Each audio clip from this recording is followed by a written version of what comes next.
Hey, what's up, Gearheads? Jared here, and want to take you through a new adventure of mine. So, I've been looking for a new project vehicle to do a solid axle 4x4 build or something like that for a long time. There's one guy that I've been talking to for like over a month about a 68, I believe, Jeep Wagoneer that I really want to do the cool four-door build. I was even thinking about going crazy and doing like a LBZ Duramax swap and just something like that. But that never panned out. Guy just kept blowing me off. I tried a few different vehicles and they just never worked out. And then 6 days before I was set to leave to King of the Hammers this year for 2023, I contacted him like a week before, I guess. And then with 6 days left, I finally got to go out and I found this 72 C10 cab and a mystery step side on a K5 Blazer chassis that this guy just had sitting in a field for about 30 years, 28 years, something like that. And went out and ended up buying it. So I just want to take you through some footage of me getting this thing out of the field. We had to use a bobcat to lift it up and get it out of the mud. It had been raining for weeks. If you know anything about the rains that we saw out here on the West Coast, especially in California, everything was pretty sloppy still. It could have been worse, but it was pretty muddy. The tires are completely shot. I brought wheels and tires to use to get it out of there as well, and didn't even think about the fact that it had the locking hubs on the front. So the tires I brought were off of newer Suburban. They didn't fit on there. So we were able to get the rears on, had to lift up the front with the Bobcat and get this thing out. It made for a really fun adventure. And then I was like, you know what, I have 6 days left. I'm going to order all the parts to get this thing running, get it on wheels and tires, and do what I can to get it out to King of the Hammers. Spoiler alert, that unfortunately didn't work out. A couple key items got delayed, and they weren't things I could source locally. So didn't make it out, but have some footage of me going through, figuring out what this thing needs. Good foundation. I mean, not terrible rust in areas. The body is decently clean. There's some issues, in typical places, but nothing cancerous rust-wise, which is good. The frame seems good. Suspension's good. So basically what was a mystery is the motor. I was told it was a 350. I still have to verify that, but ordered parts for a small block Chevy and, just figuring it out. The transmission, I think, is a TH350, but I also still have to verify if it's a 400 or, it's probably a 350, but it may be a 400. And then NP205 transfer case, I believe. So, tried things out in the field. Everything seemed to shift. It moved, so it had park, neutral, and at least got into gear. Without it running. But, original fuel tank that was filled full of rust, stuff like that. So I decided to address some of those issues, of course, and just try to get this thing running. To start off with, I ordered a Edelbrock carb, new spark plugs, found out the radiator was leaking, so I ended up ordering a radiator. The gas tank had rust in it, so to try to get it out, found an in-cab gas tank for $200. Decided to, brand new, basically, or a little over 200, and got that out right away. And all the miscellaneous parts that goes with it. Seat cover, because the interior was terrible. There had been rats living in there, so cleaned all that out. And what else? Thermostat housing didn't even have a thermostat in it. There was strip bolts. A bunch of stuff. Oh, the starter was bad as well. The wiring was bad, so we fixed the wiring. We're able to get spark to the starter, and then realized that the starter didn't work at all. Anyway, enough about me going into this now. Let me start with the footage, and we'll go from there. And hopefully it's been entertaining as I'm doing this as well. I'm going to have the footage playing in the background, so this should be pretty fun of us getting it out of the field. All right, let's get into it. So I'm trying to get this thing out ready for King of the Hammers.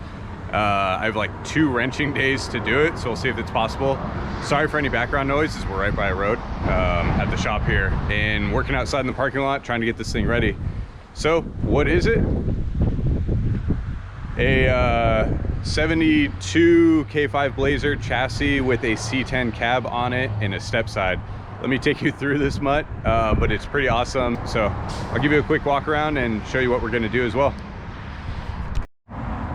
All right, we got that classic period correct Baja front bumper on there.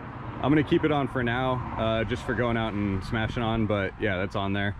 I do have a grill for it as well, so we need to slap that in. I'll take you through the engine compartment in one sec, just trying to do the outside of this thing. It was sitting on a set of 35s that all look like that, basically. So waiting on wheels and tires to get this thing sitting on its own weight. It has about a 4-inch lift, if I had to guess. So there's the cab. It's got that sweet headache roll bar that you used to see all the time. I'm gonna leave it on for now, but I mean, that's not my look, so we'll see what I end up doing with it, but it is kind of fun because it is kind of period correct. Threw some wheels on it now from Donor Suburban over here to get it rolling.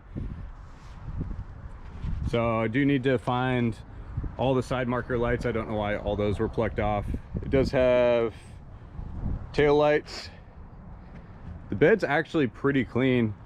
I mean, it's just surface rust. It's got a good patina to it, and then somebody had slapped down this it's like 3/16 steel diamond plate in there over the wood slats, so it's kind of protected them, and you know, you can actually throw some stuff in the bed now. Very little body damage or any cancerous rust. I mean, it has little, you know, just little divots and stuff. The other door is probably the worst of it, but overall not too bad. It's kind of just got some good patina. It has been sitting, so definitely need to take care of the brakes and suspension. I mean, all the rubber and bushings are all shot, but for now it's just going to be safety related items and trying to get this thing running. All right, let's hop on inside. All right, I've already cleaned out the inside a bit, but I mean, it even has the door panels on it. I need to pop these off and throw on new lock cylinders that I have and new handles and such. I mean, it's dusty, but it's not in terrible condition. I got a new dash pad coming already too. It's missing whatever was in the middle. I'm just gonna put a tack that bolts on the steering column there. The vinyl on the seats is pretty thrashed. It had a cover on it, which I'm gonna pull off and throw on another kind of just typical, you know, Mexican blanket cover. No headliner, but you can see the steel's in good shape on the inside. I mean, it's could be a lot worse. Got little sections over there. It's bubbling through a little bit. It's probably hard to see with the lighting. It's not terrible. But yeah, there was stuff in here. There was plastic that was like sitting on the seat. They had old parts in here that they had taken off, the old distributor and such. And it had been just sitting so long, the plastic was completely degraded and just flaking apart. But we got our transfer case shifter there, our B&M. So yeah, I'm curious. I want to throw a battery in this thing and see how bad the wiring is, and see if I can get it fired up. All right, under the hood, we got a radiator cap that was left off for 30 years, so definitely need to flush the radiator. I have a new one on the way as well, but I don't think it's gonna get here in time. Do also have a new carburetor, but somebody did put a Holley on it, and it looks like an HEI distributor on there. So gonna try to get it running as is. Essentially gonna pull all the plugs, put some penetrating oil in the cylinders,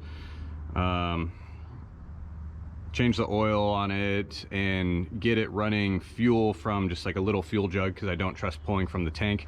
I do have a new fuel tank coming. It does not have power brakes, so I have a power brake adapter coming, or not adapter, you know, the booster and new master cylinder and such coming as well. New flexible brake lines in addition to brake pads and shoes all the way around. But yeah, just a stock motor. I was told it's a 350. I haven't confirmed it yet. Hopefully it's not a 305. But either way, we're just gonna try to fire it up and see where that takes us. And if we get overexcited, we're gonna throw an LS in it eventually. But yeah, it definitely has weird little things. The power steering line over here is pinched. Sorry for picking up any wind noise. Definitely need to throw some belts on it. Hopefully, I saw radiator hoses in the cab of the truck, so hopefully they're okay. I'm going to double check everything, and we're going to throw some water in it and see how it does. But yeah, the goal right now is to see if she fires up and change all the fluids on everything, check the transmission, differential, and all that, and the diffs. But this is where we're starting right now.